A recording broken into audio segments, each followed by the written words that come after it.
In tonight's edition, migration scapegoats in the next election, the Northern Territory government suspends new sponsorship applications, and why the processing delays.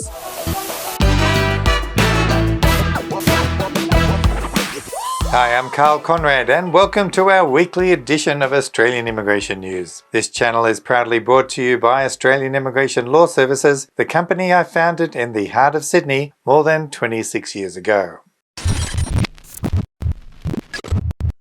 Both sides of the major political parties in Australia, the current Labor government and the principal opposition, the coalition Liberal and National parties, have begun their campaigns before the election date is set. In the last 26 years of professional practice, this is the first time I have seen migrants used as scapegoats in election policies, and it is only the minority Greens party that has publicly criticised such unjust scapegoating. This week, Peter Dutton was out in Melbourne restating his aim of his party to cut back permanent migration from 185,000 to 140,000 for 2 years, along with a 2-year ban on foreign investors and temporary residents purchasing existing Australian homes. We'll impose a 2-year ban on foreign investors and temporary residents purchasing existing Australian homes.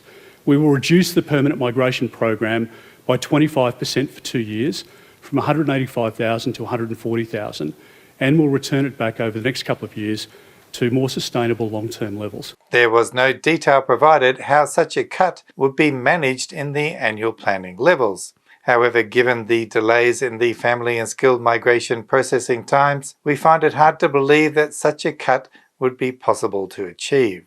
The regional states and territories have insisted they need more migrants, not less, and the National Party supports this. The family migration program is already facing significant delays. In fact, these family applicants have very limited effect on the housing crisis issue since they are sponsored by Australian citizens and settled permanent residents who already have places to live. So that leaves us the skilled visa program, and if they cannot touch the regional 491 allocation numbers, only 189, 186 and the global talent visas are left. Since the 186 visa has no limit on the number of people who can lodge applications, and the government has just opened the floodgates with a new CSOL pathway, a significant cut to the 186 allocations would blow out the current processing times to perhaps about 3 years. Perhaps the hopes of temporary working visa holders may be an acceptable collateral damage approach for Dutton's party. He should clearly explain how this 140,000 figure will work if that is the case.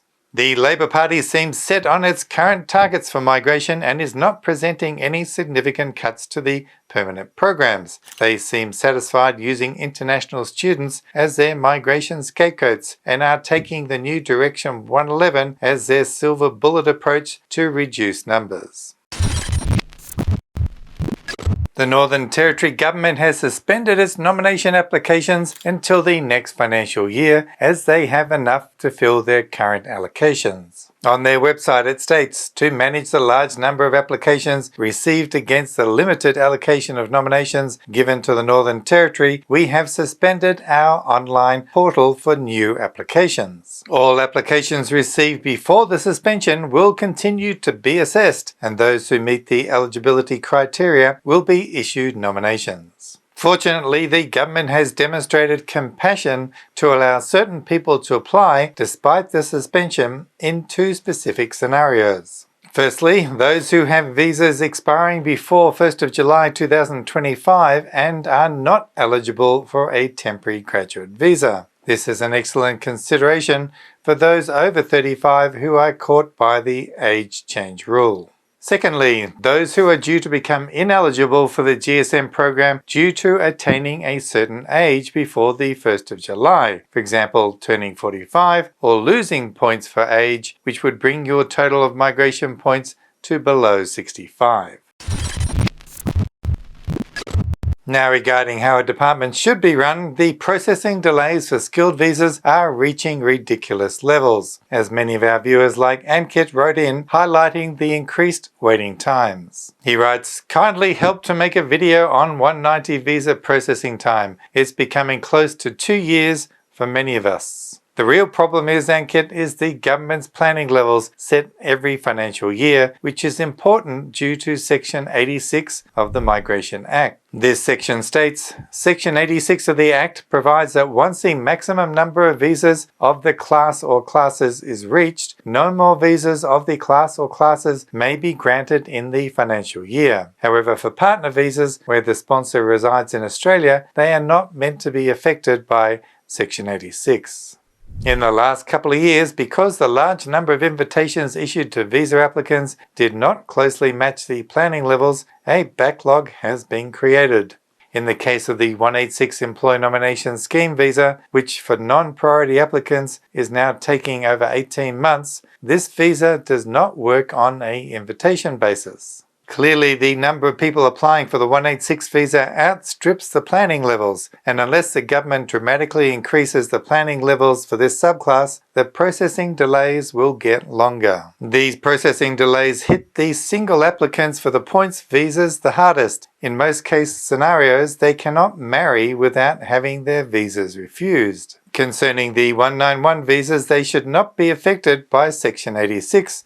For as far as we know, the original 491 visa which was granted to them is counted in the planning levels, for it is a provisional PR visa. Therefore, there is no reason to double count the 191 visa applicants again towards planning levels. So please, the department, just get on and grant them all their PR as soon as possible. These delays in processing times of skilled visas could not come at a worse time, as business in Australia is crying out for more skilled migrants, as the Australian Financial Review reported this week. In an article titled More Skilled Migration, Less Red Tape, it reads, the country's top chief executives say the government needs to overhaul its skilled migration program and invest more in training the next generation of the workforce to reverse productivity falls and boost living standards. And in another article, the Australian Group Industry CEO, Ian Wilcox, is quoted as saying, the transition to green energy, technological change and demographic shifts were all having an impact on the availability of skilled workers in Australia and fueling a deep frustration amongst employers within the labour market. So here we have industry leaders crying out for skilled migrants, but a system that is not really capable to deliver. If processing continues to be this long, then people would choose simply not to bother with Australia. Well, then let's go to Canada.